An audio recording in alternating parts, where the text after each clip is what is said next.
At least నాకు తెలిసి with reference to the so case అని వాదించిన ఉదంతంలో కళ్ళ ముందు మిథున్ రెడ్డి కేసుని రెఫర్ చేయలేపారంటే దేనికి పనికి వస్తారు? అలాంటి ఆర్గ్యుమెంట్ ఇచ్చిన వాళ్ళు ఆయన ఏమనాలో అరికేసాట్ నిజంగా. అది ఆర్గ్యుమెంట్ అని ఎవరన్నా లా చదివినోడు ఎవరన్నా ఒప్పుకుంటే, ఇంక్లూడింగ్ వైఎస్ఆర్సీపీలో చాలామంది అమ్మట రామబాబు 200 లా చదివిన వాళ్ళు ఉన్నారు కదా, ఈ మధ్య కోర్టు వేసుకుని కూడా కోర్టుకి వెళ్తున్నారు. ఆ ప్రొసీడింగ్ ఫాలో అయ్యి is that the argument is required, ఈ ఆర్గ్యుమెంట్ చెప్తాడు ఎవడని అడిగితే ఇది కరెక్ట్ అని ఎవడని చెప్తే నేను చెప్పు దెబ్బలు తినడానికి సిద్ధంగా ఉన్నా.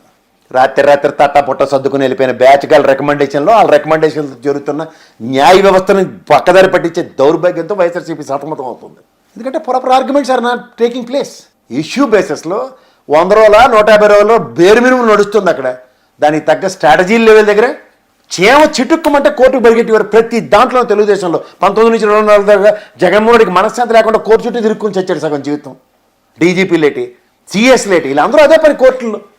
ఎవడు ఇన్ని జరుగుతున్న ఒక్క కేసీఆర్